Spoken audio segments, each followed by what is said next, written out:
como por los parásitos, como por ejemplo los que vimos que eran los rizópodos, los que vimos que fue el Balantidium coli, la Giardia, esos tienen la forma de trofozoitos y tienen la forma de quiste, es decir, tienen las dos formas. Ahora vamos a ver unos que se llaman los coccidios, esos tienen más formas, es decir, más fases en las que se pueden convertir. ¿Sí, William? Sí, profesor, Ajá. gracias. Ahora, los quistes y los trofozoitos tienen núcleos, en el caso, por ejemplo, de la entamueba histolítica o de la entamueba coli. Ambos tienen núcleos y los núcleos ya dijimos que en el caso de la histolítica tienen el cariosoma central y la cromatina regular. En el caso de la coli tienen la cromatina irregular y el cariosoma es periférico, ¿sí? Pero tanto los quistes como los trofozoitos tienen núcleos, ¿de acuerdo?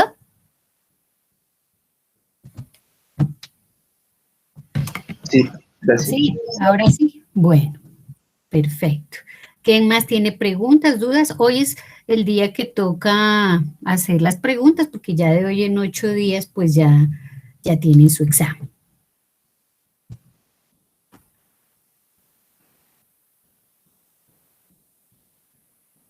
Va a estar muy fácil, eso sí, pero pues hay que repasar, porque si uno no repasa, pues todo se le hace muy difícil. Bueno, ¿qué más preguntas tienen, por favor? Con respecto a lo que hemos visto, claro está.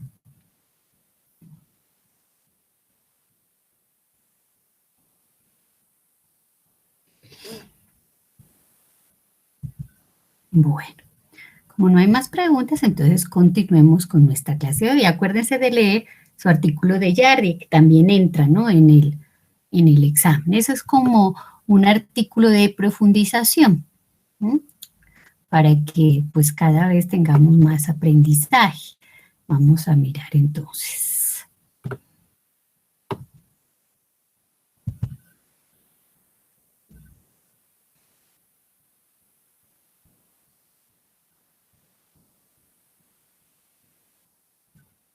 Bueno, entonces vamos a ver. Listo. Entonces voy a presentar, la Yaria se parece a Calamardo. Dice William, sí, tiene como cara, ¿no? Ahí está. Estuvo buena esa apreciación. Bueno, listo. Vamos a ver aquí. Entonces, íbamos en nuestros... ay, señor. ¿Por qué se me fue? Bueno, aquí lo tenemos. Bueno, ¿sí me están escuchando y están viendo bien? Sí, señora. Bueno, muy bien, eso me alegra muchísimo. Esto ya lo habíamos visto, esto también. Y vamos en la Yardi. Ah, bueno, alguien que me pregunta por ahí sobre el libro que tienen que hacer para el final. Pues ya llevamos varios parásitos, ¿no?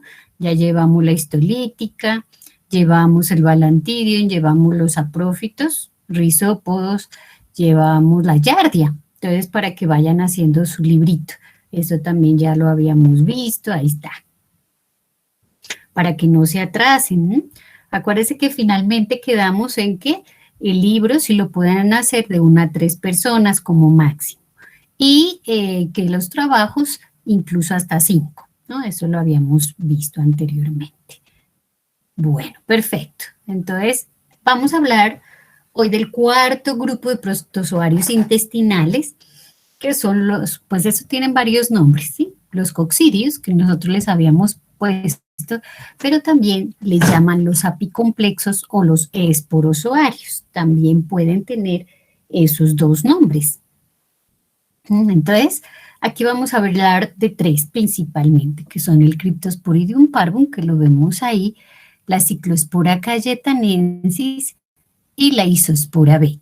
Entonces, Cryptosporidium parvum, Isospora belli y Cyclospora cayetanensis. Esas son las 3, digamos, las 3 especies que se encuentran en este tipo de parásitos. Estos dijimos que no tenían movimiento, ¿no es cierto? Entonces, miremos aquí el ciclo de vida.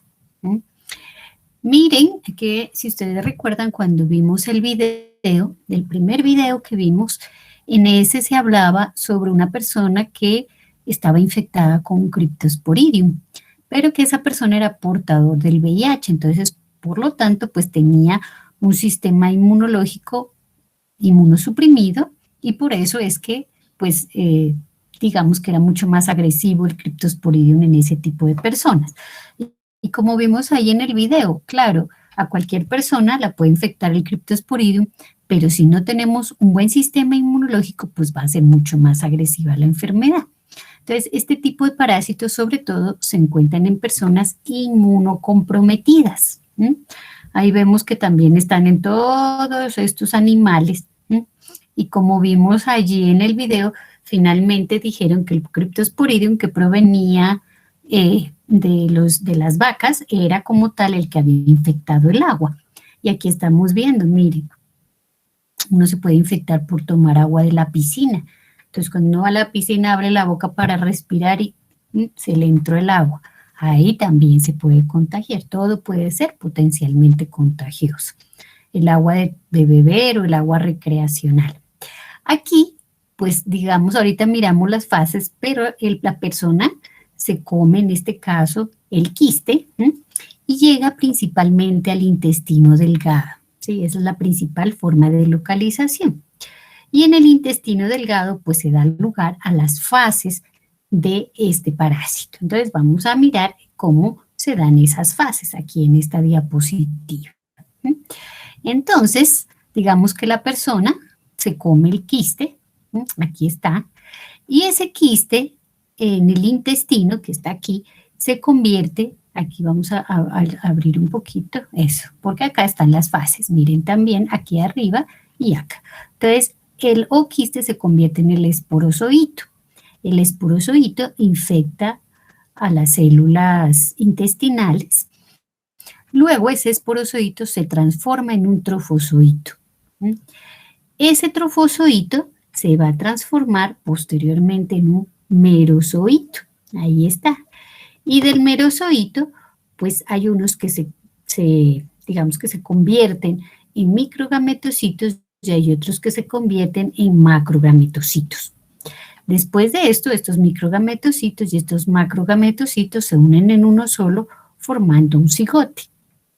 Del cigote sale el ooquiste, que es básicamente la forma de infección. Entonces, si una persona se come el ooquiste, pues hace todo ese proceso hasta que finalmente sale el cigote y nuevamente el ooquiste que infecta como tal cualquier lugar, las uñas o los alimentos, y vuelve y otra persona pues consume ese alimento contagiado y se contamina también.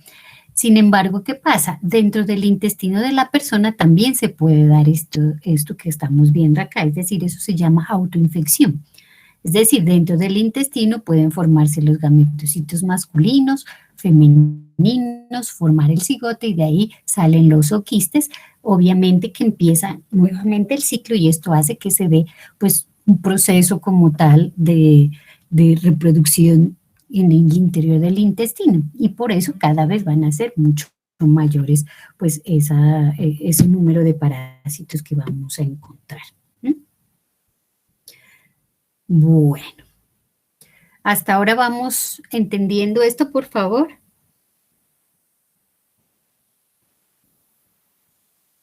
Sí, señora, profe. Sí, señora. Bueno.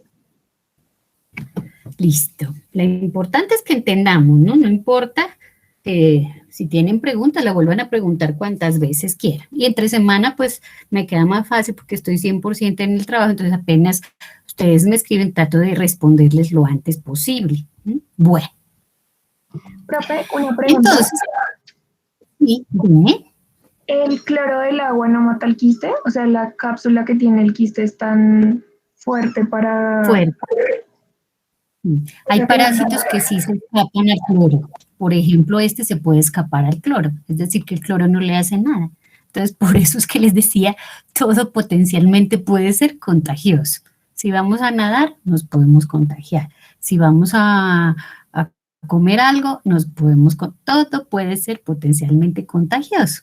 Pero por supuesto, no podemos meternos en una cápsula que no puedo ir a ningún lado porque me voy a contagiar, ¿no es cierto?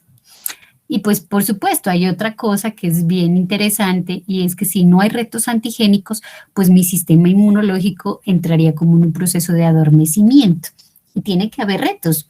¿Sí? Cuando yo salgo a la calle hay retos antigénicos, ¿sí? Porque hay bacterias, hay virus, ¿sí? En todas partes. Entonces, pues eso constituye parte como tal de la respuesta inmunológica que se puede dar frente a un microorganismo y de mi fortaleza del sistema inmunológico también.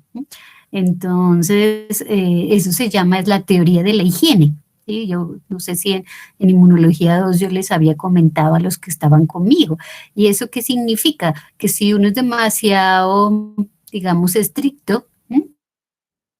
Y solo piensa en andar en la esterilidad, pues mi sistema inmunológico va a entrar en un proceso en el cual como que no se me desarrolla ni se fortalece. Entonces necesitamos retos antigénicos.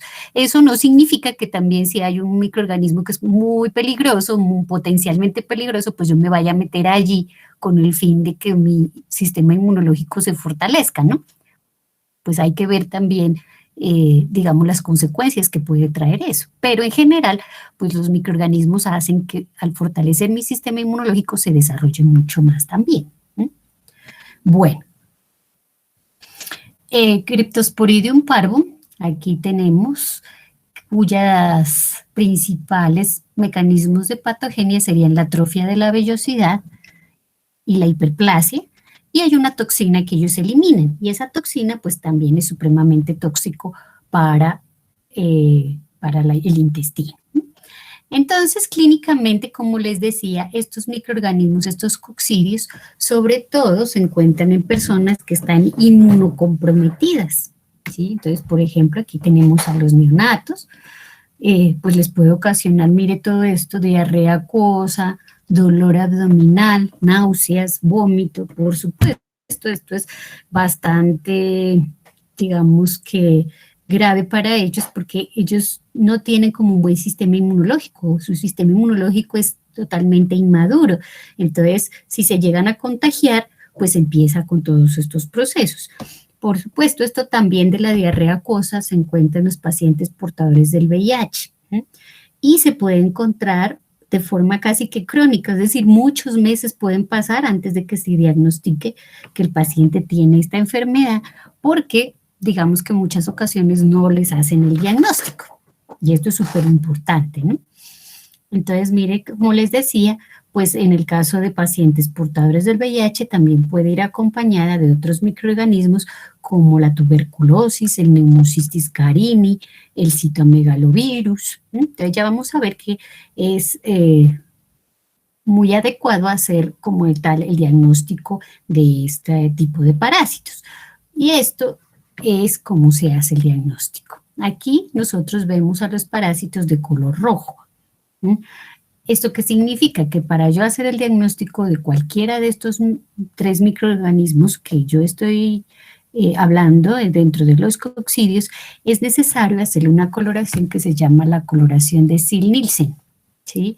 Ustedes ya vieron microbiología, ¿no es cierto?, el semestre pasado. Entonces, ¿quién copió? Yo los tengo. Cryptosporidium parvum, Cyclospora cayetanensis e Isospora belli. ¿Sí, Claudia?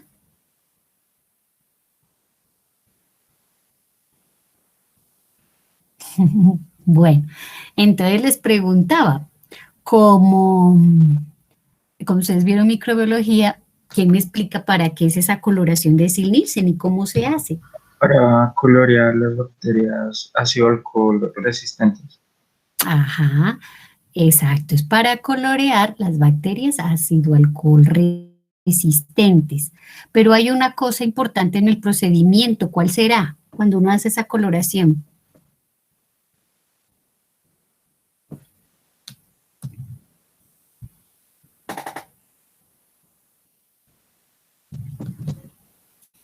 ¿Quién me dice?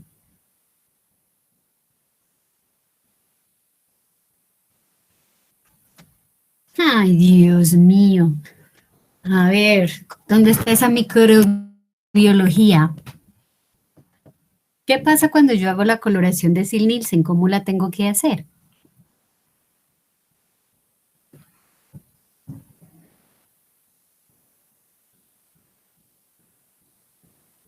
¿Ni idea? Bueno, acuérdense que hay una cosa bien importante y es que cuando yo coloreo con Sil-Nielsen tiene que haber calor. ¿Por qué?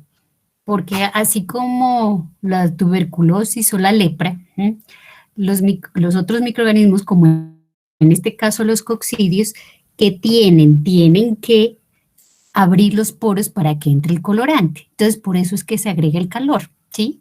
Entonces, yo tengo, por ejemplo, la muestra extendida en un portaobjetos y con un mechero, yo le tengo que estar, digamos, agregando calor por unos minutos, retirando y volviendo a agregarle el calor y retirarlo y así sucesivamente. No dejarle el mechero tampoco allí porque pues se puede quebrar la lámina portaobjetos, pero sí estarle retirando y colocando calor para que abra los poros de los microorganismos y el colorante penetre. ¿Sí?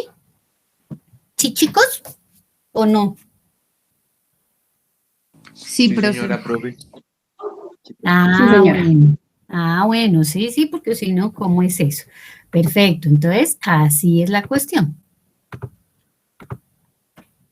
Entonces ahí está, por eso es que aquí nosotros la vemos roja, como, digamos, como punticos rojos. Entonces, si yo no le mando a hacer esa coloración, ¿qué va a pasar? Pues que allá en el laboratorio van a mirar la muestra, pero de pronto no van a ver los parásitos. Entonces, muy importante que, que se haga o se solicite esta coloración.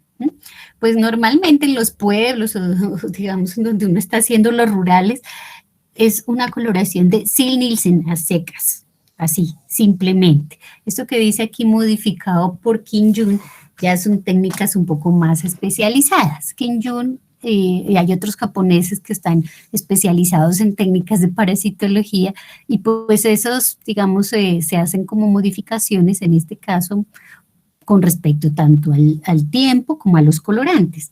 Pero con que a uno le hagan una coloración de Sil-Nielsen básica es suficiente para el diagnóstico. ¿Sí? Entonces aquí los podemos ver. Estos que ustedes ven aquí pueden ser o Cryptosporidium o Ciclospora, ¿sí? Porque la Isospora belli, esa es de otra forma distinta. Digamos que el ciclo de vida es muy parecido entre los tres, entonces aquí en su libro pues pueden colocar solamente un capítulo que diga coccidios, entonces en forma general, todo lo del ciclo de vida y patogenia y manifestaciones clínicas en forma general, ¿sí? Y ya solamente, digamos, las diferencias sería como en el caso de la morfología. Entonces, ahorita les muestro el de la Isospora belli cómo es. Por supuesto, hay unos métodos inmunológicos, son supremamente buenos, pero pues como ustedes saben, esos métodos inmunológicos solamente los vamos a encontrar cuando tengamos hospitales de alto nivel, o si no, pues así nomás nos toca simplemente con la coloración de Sil-Nielsen, no hay más. Bueno, importantísimo esto, que haya pues restitución electrolítica, ¿sí? Porque si hay una pérdida abundante de líquidos, pues va a haber deshidratación. Y como es un paciente con un retrovirus, pues se van a dar los cócteles. Ustedes van a ver allá en virología, pues que para los parásitos que pertenecen a los retrovirus, pues se da una serie de quimioterapéuticos que van precisamente contra las diferentes formas o diferentes estructuras más bien que tiene el virus. Entonces hay unos que van contra el GP120, otros que van contra el GP41, otros contra las proteasas y así sucesivamente frente a cada una pues de las estructuras del virus. Entonces, aquí tenemos la isospora, pues digamos que es el mismo, el ciclo de vida, sino que miren la diferencia en la forma, ¿sí? Entonces, aquí tiene el parásito con los dos esporozoitos, así es como se observa. En cambio, la ciclospora y el Cryptosporidium, son pues como los observamos arriba, con los punticos aquí abajo, sí, con los dos esporozoitos allí en el centro. Y pues como aquí dice con Kim Jong, ¿no? Pero pues ya saben que con el Nielsen es suficiente. Ahora, hay una cuestión aquí particular y es que estos parásitos también pueden ocasionar tanto daño en el intestino que muchas veces pues hay infecciones sobreagregadas bacterianas. Cuando hay infección bacteriana sobreagregada, pues hay que darle un antibiótico, como en este caso, ¿sí? Que tenemos acá anotados unas. Esos antibióticos pues son sobre todo para bacterias, claro está, pero pues en muchas ocasiones se dan la infección concomitante entre bacterias y parásitos. Entonces, por eso es que aquí aparece principalmente como tratamiento, ¿sí? Pero es por las infecciones que pueden darse entre las dos cosas, ¿de acuerdo? Bueno, preguntas, dudas sobre los coccidios. Profe, pero es muy, o sea, es como muy común que se dé la infección doble por el parásito y por la bacteria. Puede darse, sí. Pues común no es, pero sí puede darse muchísimo. Entonces, ahí lo que hay que hacer es dos cosas. Primero, pues el coproscópico, el coprológico es fundamental, ¿no? Porque pues así podemos mirar si hay parásitos. Pero también en este caso, pues tendría que hacerse la coloración de Nielsen para ver si están los coccidios. Pero aparte, para ver si hay una infección también bacteriana, se puede hacer el coprocultivo. ¿Sí? Entonces, con el coprocultivo me dicen si hay una infección como una Shigella, una Salmonella, una E. coli, ¿sí? Entonces, pues la idea es que por medio de los paraclínicos nosotros podamos pues encontrar si en ese parásito hay los dos tipos, en ese paciente, perdón, los dos tipos de microorganismo o solamente uno. Por eso es que tenemos que ayudarnos bastante con los exámenes de laboratorio. ¿Sí, Gabriela? Sí, profe, gracias. Bueno, ¿qué más dudas? ¿Qué más preguntas? Allí ya acabamos con lo que nosotros llamamos los protozoarios intestinales. Y entonces pasamos ya a los metazoarios intestinales. Vamos a buscar la presentación. Entonces, hasta, digamos que los del otro grupo tienen el examen hasta coccidios, ¿sí? Entonces, yo creo que ustedes también, ¿sí? O sea, hasta coccidios, hasta lo que vimos, hasta lo que tenemos ahorita, entonces es el examen, ¿de acuerdo? Y pues la de la Yardia también el artículo. Entonces, el examen hasta coccidios, para que queden iguales con los del otro grupo. Y ya pues ustedes están un poquito más adelantados, entonces empezamos con la parte de metazoarios, ¿de acuerdo? Sí, Vale, señora profe. Bueno, listo, ok, entonces hasta coccidios, hasta aquí el examen incluyendo nuestro artículo de Yardia, ¿sí? Entonces voy a buscar ahora la otra presentación ya para empezar con ustedes con los metazoarios intestinales, ¿de acuerdo? Un segundito, por favor.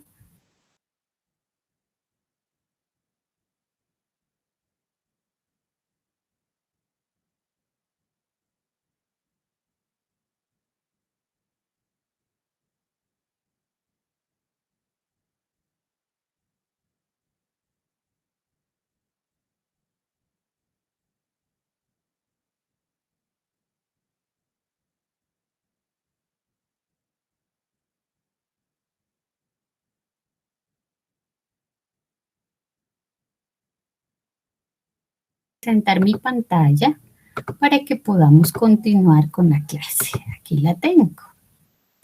Ocultar, y vamos a...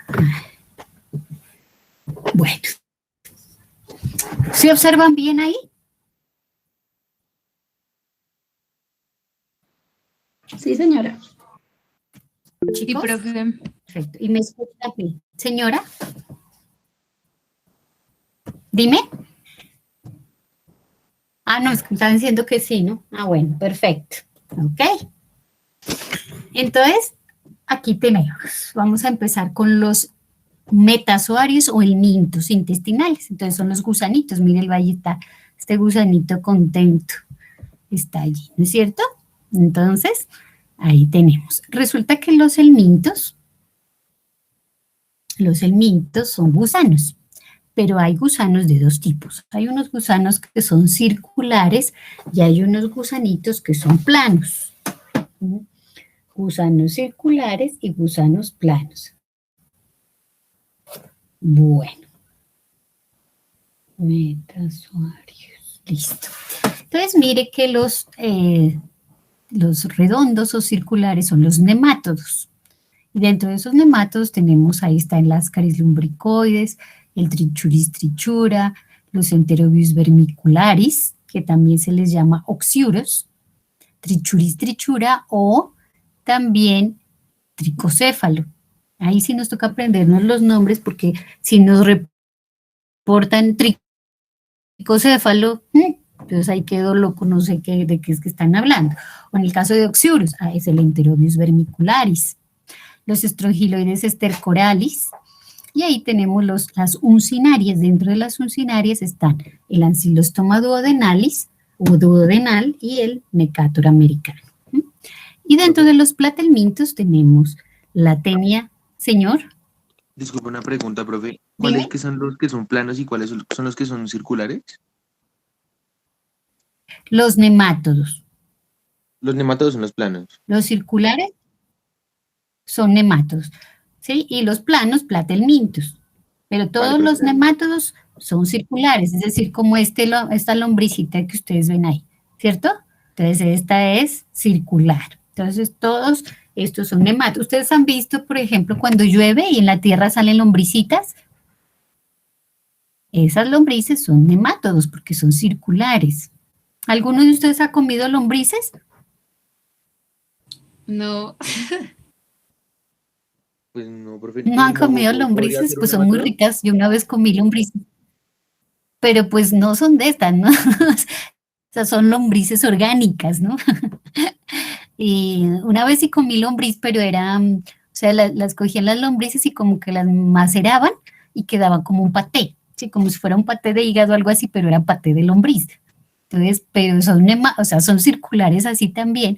Sin embargo, claro, esas que uno come, pues no son patógenas. Ahí cuando tengan la oportunidad, pues si puedan comer lombrices, van a ver que es rico, pues es como un paté, ¿no? Así como una crema, mejor dicho. Pero, pues eso existe. Estas no son para comer. Pues bueno, si uno come una de estas sí se contagia, claro está. Pero pues estas son otro tipo de nemátodos, ¿no? Entonces ahí está, porque los otros son orgánicos y estos sí son patógenos. Entonces, pues si uno se come uno de estos, sí, mejor dicho, ya hay infección fija. Bueno.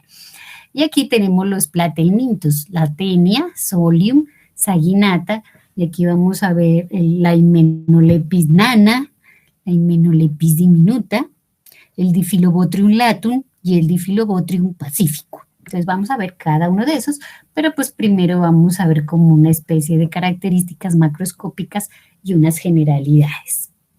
Bueno, permítanme un segundito que se me está como acabando la energía. Un segundito, por favor, conecto mi computador.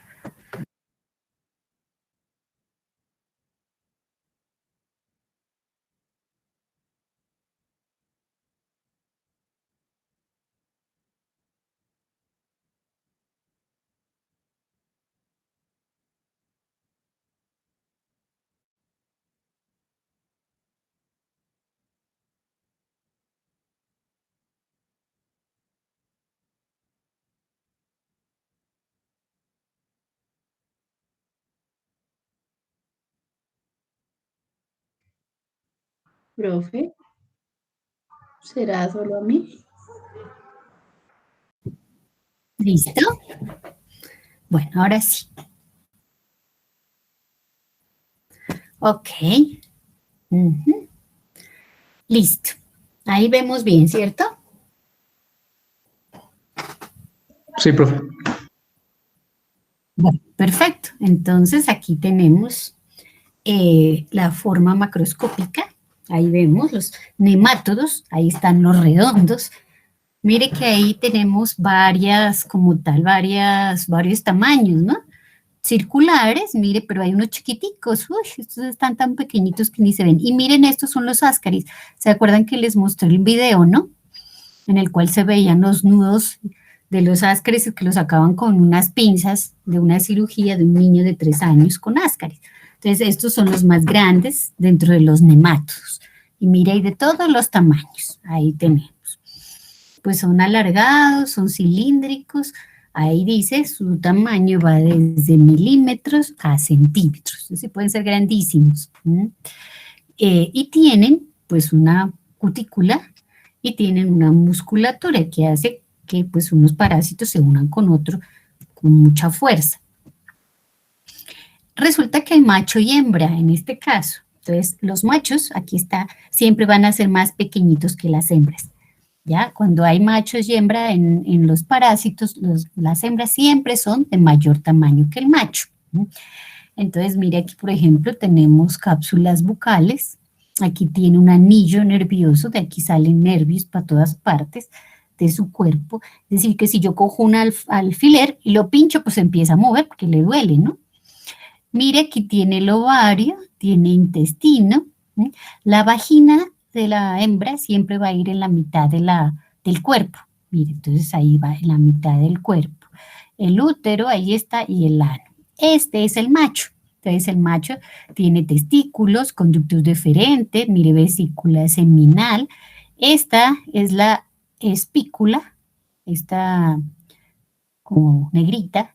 Entonces haces como las veces de pene. Hay unos de estos que tienen 2 espículas. Es como si tuvieran 2 penes, así es. Entonces, ellos tienen pues también un sistema excretor que llega como tal aquí, mire, al ano, ¿cierto? Pues acá también tiene, sino que no se lo señalaron, pero pues tienen también un sistema excretor, un sistema nervioso y un sistema sexual. Mire aquí pues tiene todos los sistemas como tal de un aparato reproductor de una hembra y de un macho. Entonces tiene ovario, viducto, receptáculo seminal, útero, vagina, vulva. El macho entonces tiene conducto eyaculador, vesícula seminal, testículo. Entonces tiene todas sus características internas. Ahí lo tenemos. ¿Cómo se contaminan las personas? Por contaminación oral o cutánea. Es decir, aquí nos vamos a contagiar porque nos comimos un alimento con huevos. Ojo que aquí ya no hay ni quistes ni trofosoditos, porque ya esto es otro sistema. Aquí ya son huevos, larvas y adultos, las formas, ¿sí? Entonces, ¿yo cómo me contagio? Cuando me como un huevo, no sé, en una empanada. O también existe la contaminación cutánea. Entonces, hay algunos parásitos que se encuentran en el piso en forma de larvas, que después vamos a ver. Y cuando yo piso, entonces por ahí me entra la larva. O si yo me siento y pongo la mano, pues ya me entró por la mano. Entonces también puede estar en cualquier lugar. Entonces, ahí tenemos ovíparos, huevos, ¿no es cierto? Ahí tenemos larvas y tenemos sexos separados. ¿Sí? Dime. Una pregunta, tú cuando dices que pueden estar como en las empanadas y eso, o sea, ¿por qué están ahí? ¿Qué hace que el ambiente sea como propicio para que eso, digamos en este caso, esas larvas como que o sea, vivan ahí y pues uno obviamente se contagie? Perdón, los huevos. Bueno, es que hay diferentes formas. Digamos que hay unos parásitos que salen en la materia fecal en forma de huevos, ¿sí?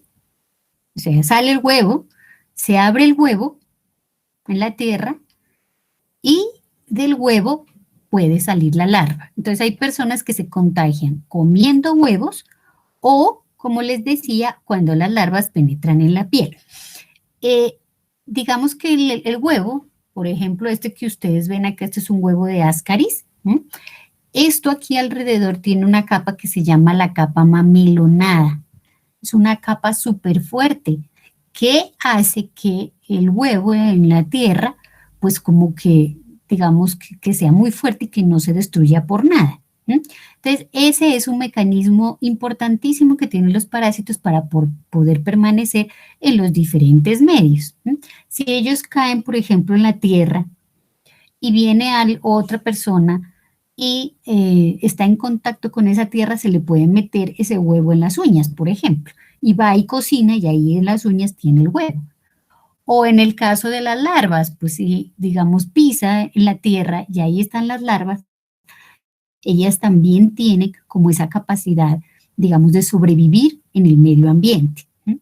Cuando sale como tal del huevo la larva y la larva se instala en el piso, esas larvas tienen una fase que se llama la larva rhabditoide.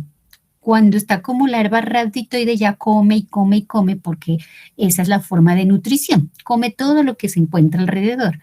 Y cuando come tanto, se transforma en una larva filariforme.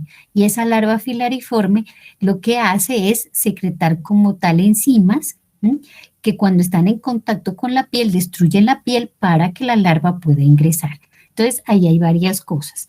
El piso o el suelo o la tierra donde están las larvas, pues pueden ser nutrientes para las larvas. Entonces, ellas encantadas allí esperando a ver que llegue algún huésped para infectar.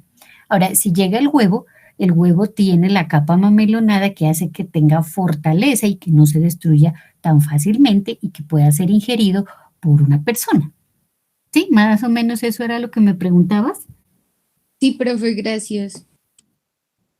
Bueno, muy bien. Por eso, mire, aquí está regando las hortalizas. Puede ser que aquí esté el huevo, ¿sí? Y resulta que yo vengo y me como esas hortalizas sin lavar bien, pues ya me contagié. ¿Sí? Entonces puede darse por alimentos contaminados o, como decíamos, por contaminación a través de la piel. Profe, ¿Cuáles son las formas de resistencia? Entonces, profe, más o menos cuánto dura un huevo de esos en el ambiente, en la tierra. Pues, en el ambiente los huevos pueden durar días. Incluso se ha hablado que hasta semanas. Entonces, pues, imagínense, eso puede permanecer durante mucho tiempo. Entonces, por esas razones que es muy importante que nosotros nos lavemos bien las manos, ¿sí? Y que miremos, por supuesto, qué es lo que nos estamos comiendo y en dónde, porque pues ahí pueden haber parásitos, ¿sí? Y si la persona que está manipulando los alimentos no lo hace con el suficiente aseo, pues nos contaminamos facilito. ¿Sí? Puede durar mucho tiempo. Ahora, si nosotros hablamos de un parásito que se llama el Enterobius vermicularis, o sea, los oxiuros, ellos pueden durar semanas en la cama, en la ropa de cama, ¿sí? Y porque ellos tienen unos carbohidratos como tal que hacen que se pegue en la ropa de cama y en las pijamas. Entonces, en ese caso, casi siempre la contaminación es familiar, ¿sí? Porque si hay hacinamiento, digamos que duermen 4 en una misma cama, pues si hay uno que está contagiado, ya contagia a los otros, ¿sí? Y esto hace pues que se prolongue mucho más el periodo en el que está el parásito en contacto con las personas, ¿sí? Entonces, son largos tiempos. ¿Sí? Sí, profe.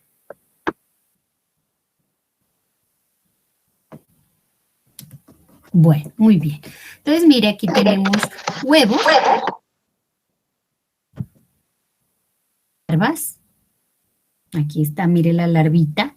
Lo que les decía, la larva rhabditoide es la forma nutricional que se convierte en filariforme y la filariforme pues es la que penetra la piel. Entonces, pero no todos tienen estas larvas, algunos parásitos, y después vamos a ir viendo parásito por parásito y vamos a ver cuándo se encuentran de esta forma y quiénes son los parásitos que hacen como tal este proceso. Entonces, hay formas como los huevos, aquí lo están, las larvas y los adultos. Miren los adultos, y estos son huevitos. Este huevito que tenemos aquí, eso es un huevo de Trichuris trichura.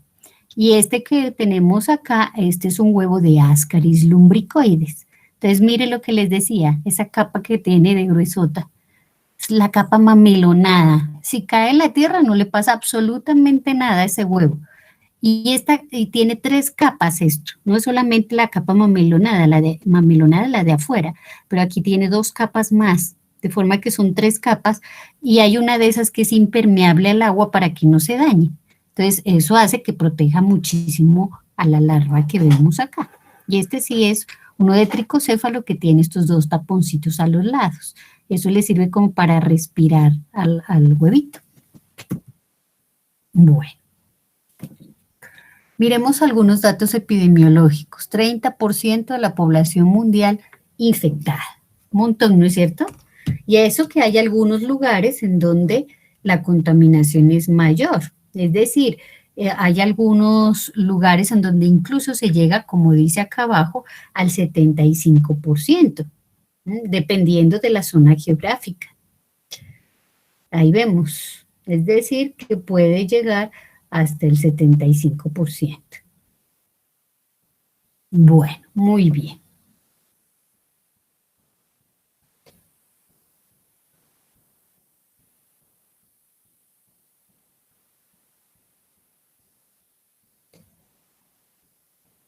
Bueno, entonces aquí tenemos. ¿Cómo voy a hacer el diagnóstico? Entonces, el diagnóstico principalmente lo vamos a hacer, ya dijimos, por el coprológico o coproscópico, ¿cierto? Coprológico o coproscópico, que puede ser seriado. ¿Seriado qué significa? Que son 3 muestras en 3 días distintos, ¿sí? ¿Por qué se usa mucho este seriado? Porque lo que pasa es que, digamos, puede ser que en un día no encuentres parásitos, pero en el otro día sí. Entonces, para evitar esos falsos negativos, pues es preferible que se hagan los 3 días seriados. También esto va por cruces o campos, es decir, ¿qué significa? Por ejemplo, que si yo miro al microscópico, al microscopio, si yo miro al microscopio y miro, por ejemplo, en un campo 0, en otro campo 1, en otro campo, digamos que hasta 2, entonces, ¿yo qué voy a reportar ahí? Que voy a encontrar de 0 a 2 huevos por campo. ¿Eso a qué equivale? A una cruz, es decir, es poquito, ¿sí? Digamos que si yo encuentro en un campo 3, en otro campo 5 y en otro campo 4 y así sucesivamente, entonces allí va de 3 a 5 por campo y eso equivale aproximadamente a 2 cruces, ¿sí? Entonces, ¿qué significa? Que es moderado. En cambio, si yo encuentro más de 5 huevos por cada campo microscópico, eso equivale aproximadamente a 3 cruces. Entonces, a ustedes les pueden reportar así, por campo o por cruces, la cantidad de huevos. Entonces, ya saben, si es 1, pues es poco, si es 2, ya es que es moderado, y si es 3 cruces, es que hay un montón, ¿sí? Entonces, cualquiera de las 2 formas, pues se interpreta así como les estoy comentando. Por supuesto, hay métodos inmunológicos, pero pues esos métodos inmunológicos no, como les mencioné anteriormente, pues no es tan fácil encontrarlos.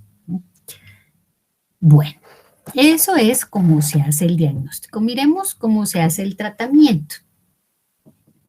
Entonces, el tratamiento se hace principalmente con estas cosas que tenemos acá. El pamuato de pirantel, sobre todo a nivel de la actividad neuromuscular, el mebendazol y el albendazol inhibe los microtúbulos del parásito y además actúa sobre el metabolismo de la glucosa. El praziquantel, sobre todo a nivel del intercambio iónico en larvas y adultos, y la piperacina. Hay más, claro está, pero esos son pues como los más comunes, ¿no? Pamuato de pirantel, el albendazol, el mebendazol, el praziquantel y la piperacina, ¿no? Entonces, estos actúan sobre las uniones mioneuronales, provocando la flacidez del parásito. Entonces, cualquiera de estos sirve para el tratamiento contra los helmintos, ¿no? Entonces, ya vimos que había un tratamiento especial para los protozoarios y cualquiera de estos son los que se usan sobre todo en el caso de los helmintos. Bueno, ¿cómo son las medidas profilácticas? Es decir, ¿qué es lo que tenemos que hacer nosotros como medidas de prevención? Entonces, miren esto que es tan importante, tratamiento en masa cuando la prevalencia es mayor al 50%. Es decir, que si hay un pueblo en el cual yo tengo el 75% de la población infectada, es mejor darle el tratamiento a todos. ¿Para qué? Para cortar la cadena. Porque si se le doy solamente a unos y a otros no, pues va a continuar con la infección. Entonces, tratamiento en masa cuando la prevalencia es mayor al 50%. Aquí no hay vacunas para los parásitos, no existen para los humanos.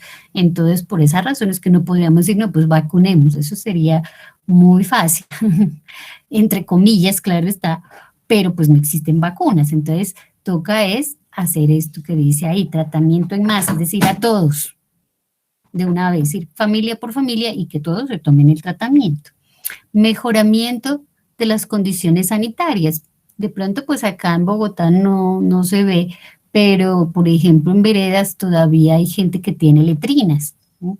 Entonces, eso pues es una condición sanitaria difícil y que pues puede acarrear bastante contaminación con microorganismos. Entonces, sería lo ideal pues mejorar esas condiciones, aunque pues decirlo es tan fácil, ¿no es cierto? Pero en la práctica pues no es tan sencillo. De contaminar los peridomicilios. Peridomicilio es alrededor de las casas. Muchas veces tienen aguas estancadas, ¿sí? Alrededor de las casas y eso hace pues que facilite digamos, la reproducción de los parásitos. Lavado de manos, lavado de alimentos, no usar heces como abono y muy importante la educación a la comunidad.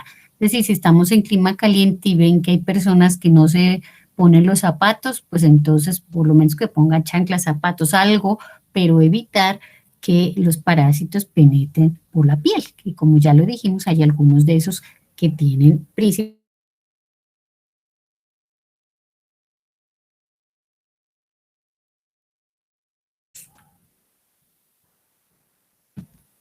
Profe, ¿y eso también ocurre en niños? O sea, estos parásitos Claro, también es que infectan a los niños, ¿verdad? uy, claro, es que los niños son los que más se infectan. Entonces, esos son los más afectados, porque digamos que uno de adulto, bueno, digamos que se puede lavar las manos más, sí, está como más pendiente de las cosas, pero los niños no, ellos, mejor dicho, todo se lo meten a la boca, no, eso es una locura, entonces ellos son los que más les dan infecciones por parásitos, y por el mintos, uf, por montones, el mintos es por montones.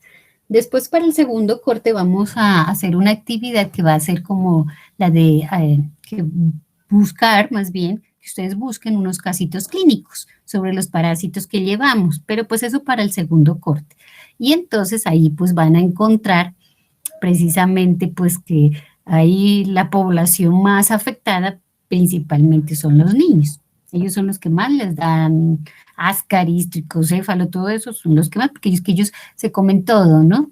Todo lo llevan a la boca. Entonces, eso para el segundo corte. Por ahora, preocupémonos por el primer corte y en el segundo ya les hablo entonces de hacer nuestra búsqueda de casitos clínicos sobre los parásitos o cualquier parásito del que hayamos visto para que vayamos también articulando la parte teórica con la clínica. ¿Sí? ¿Profe? Bueno, entonces aquí Profe. tenemos los ascaris. Sí, dime.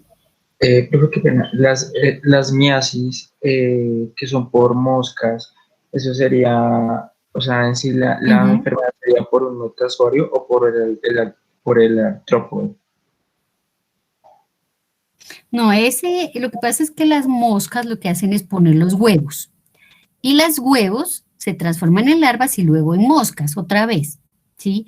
O sea, aquí no es que haya ni un metazoario, no, aquí es principalmente por artrópodos, ¿sí? Porque, claro, del huevo se habla una larva, pero de la larva no se va a transformar en un adulto, sino que el adulto en ese caso es la mosca. De la larva viene la mosca, ¿sí? Entonces eso es por artrópodos, ¿de acuerdo? Ah, listo, gracias. Por ahí en el otro grupo me decían que habían visto un video de unas miasis en las encías. Yo les decía, no, pues que eso es unos casos extrañísimos, pero que sí se pueden dar, claro. Eso de todo hay, pero Pero claro, miasis es precisamente por las moscas, como tú mismo lo mencionas. Entonces son por artrópodos. Esos, digamos, también son parásitos, ¿no?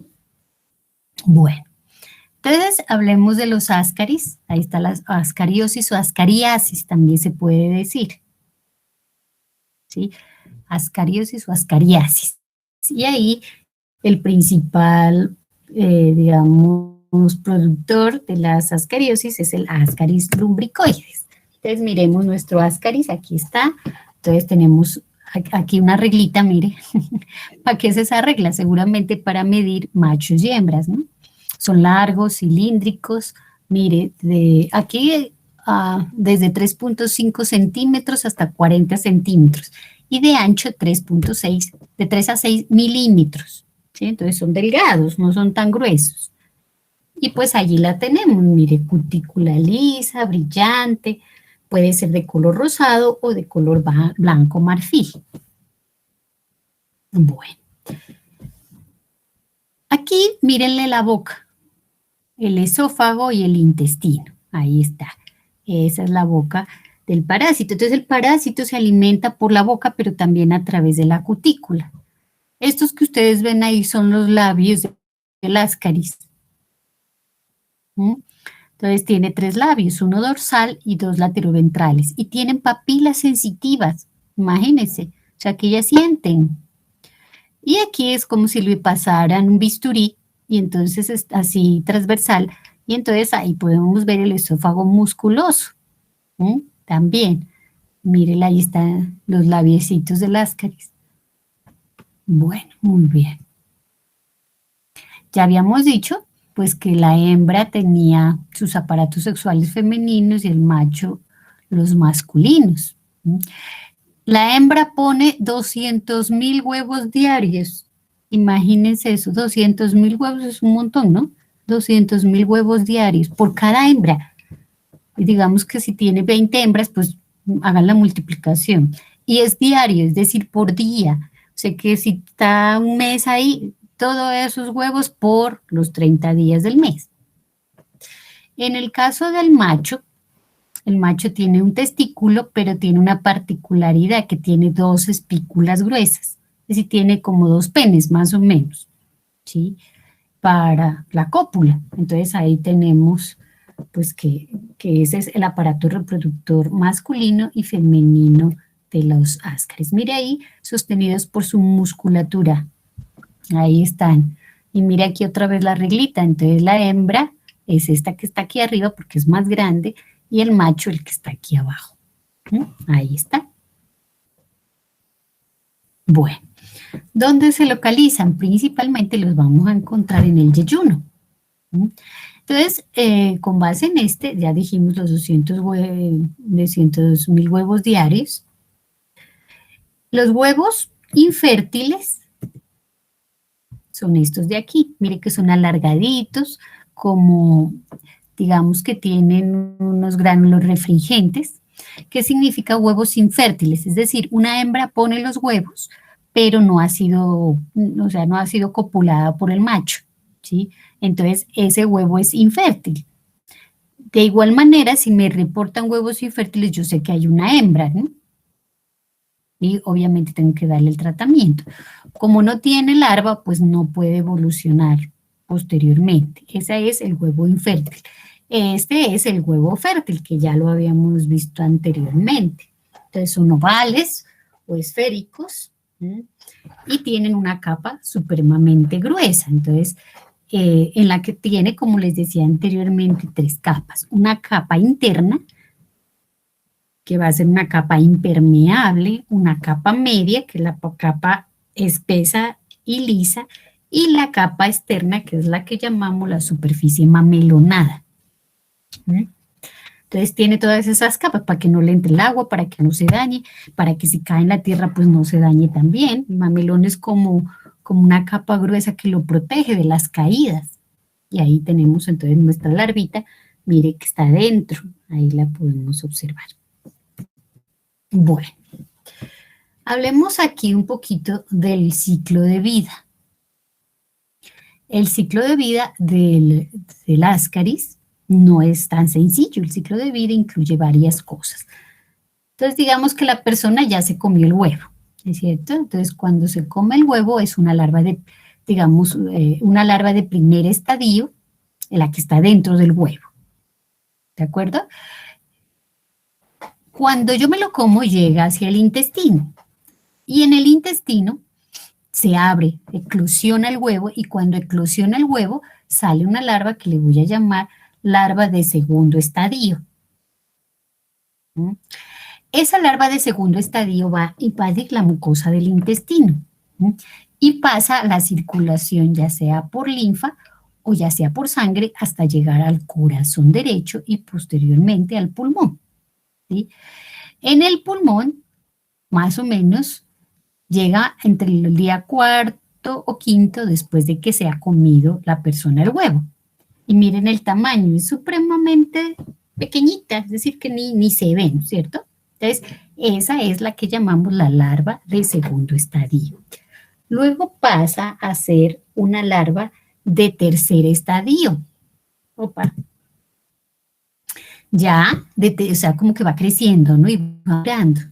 Entre el octavo y noveno día ya se empiezan a reconocer los sexos y entonces desde pulmón empiezan a pasar hacia los alvéolos pulmonares. Aquí está, tercer estadio. Luego se convierte en una larva de cuarto estadio, que ya tiene este tamaño. Mire, al principio era de 0,56, ahora ya es de 1 a 2 milímetros. Llegan hacia los bronquiolos, con movimientos ciliares llegan a la tráquea, la laringe, y luego son deglutidos para llegar nuevamente al estómago y al intestino, donde se va a convertir en un adulto joven. Es decir, que para que el parásito se convierta en un adulto, tiene que hacer todo este proceso. Si el parásito o el huevo, digámoslo así, llega al intestino y no, esa larva no hace el proceso, se degrada ese huevo. Tiene que pasar por todo esto, por pulmón, por corazón, pues por corazón, por pulmón, y subir nuevamente hacia la tráquea, la laringe, y nuevamente ser deglutido para que pueda lograr convertirse en el adulto, porque todo ese proceso hace que la larva se madure. Cuando está en los pulmones, se puede originar esto que dice aquí, que se llama el síndrome de Loeffler, que es expectoración, principalmente, y tos. Pero claro, uno si digamos fuera muy juicioso, uno le mandaría a hacer un análisis de esputo para mirar si están larvas. Pero lo que primero se piensa cuando hay este tipo de manifestaciones, pues es que hay un virus, ¿no es cierto? Entonces, por esas razones que nunca le vamos a mandar a hacer, pues como el análisis de las larvas, a ver si están o no. Siempre se piensa que hay un proceso viral. Entonces, pero pueden ser larvas que están allí pasando desde el aparato respiratorio hacia el aparato digestivo. Bien, ¿cuál es el mecanismo fisiopatológico? Entonces tenemos daño residual mecánico, ¿sí? Ya sabemos mecánico, ¿por qué? Porque puede obstruir el intestino. Exfoliatriz, porque está consumiendo como tal ahí los nutrientes, ya sea por la boca o a través de la cutícula. Esto va a llevar inflamación y pues va a ser traumático, claro está. También patológicamente podemos encontrar una respuesta inmunológica, es decir, los eosinófilos vienen y se agolpan alrededor del gusano. Muchos eosinófilos vamos a encontrar, pues que lo que están haciendo es tratando de eliminar el parásito por medio de una sustancia que ellos secretan, que es la proteína básica mayor. Sin embargo, pues como son tan grandes esos parásitos, nunca va a haber una respuesta inmunológica que sea lo suficientemente efectiva. Pueden producirse fenómenos obstructivos, claro está.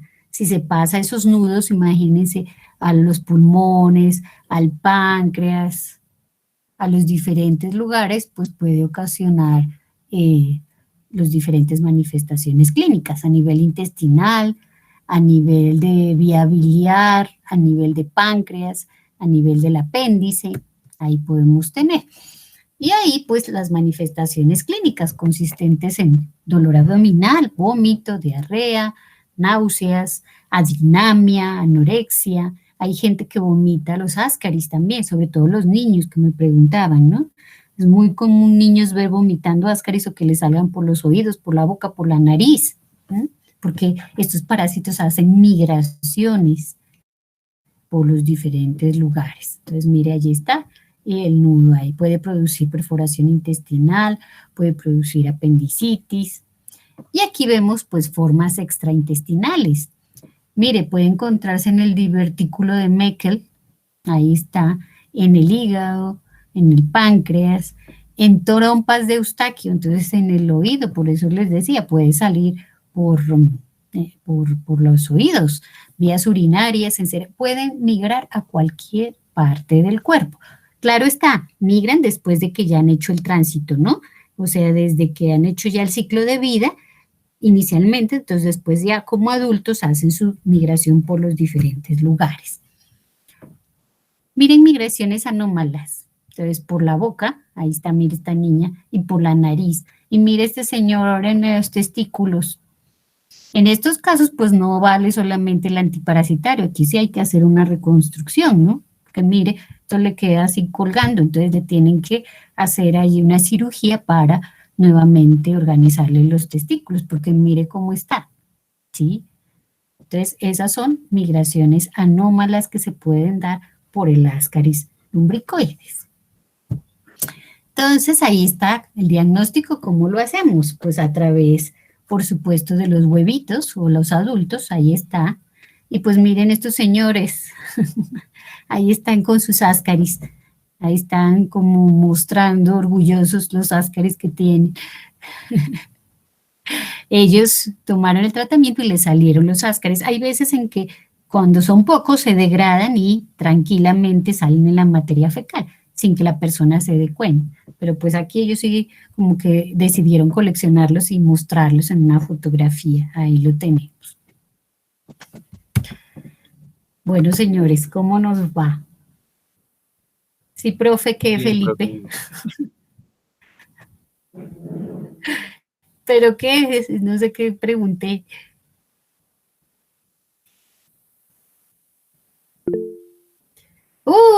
No, Felipe, es que lo que pasa es que cuando yo comparto la pantalla, o sea, la pongo grande para que ustedes la puedan ver y yo ya no miro el chat. Bueno, como ustedes van más adelantados, pues no quiero adelantarme más porque si no, pues tema es lo que tengo, pero pues quiero que vayan más o menos con los otros del otro grupo. Ellos quedaron hasta coccidios, ¿sí? Ustedes ya hasta ascaris. Entonces, pues por hoy no vamos a hacer más. La próxima clase tenemos nuestro examen y ya después continuamos con el tricocéfalo, con el trichuris trichura. Y ya después en la siguiente clase, cuando veamos el trichuris trichura, entonces ya les voy a dejar el trabajo de buscar casitos clínicos sobre los parásitos que vayamos viendo o que veamos para que empecemos pues a articular esa parte teórica con la parte clínica. ¿De acuerdo? Preguntas, dudas de todo lo que hemos visto, porque acuérdense de hoy en 8 días tenemos nuestro examen. Entonces, los que necesiten preguntas como tal sobre alguna cosa en particular, aquí estoy para que lo pregunten. ¿De acuerdo? Bueno, profe, muchas gracias. Bueno, los que ya no necesitan nada, pues ya se pueden ir. Los que necesitan dudas, pues aquí estoy, hasta que se vaya el último voy a estar esperando que me hagan las preguntas. ¿Listo? Gracias, profe. Gracias, Gracias, profe. profe. Mucho y estudiar, ¿no? Yo veré.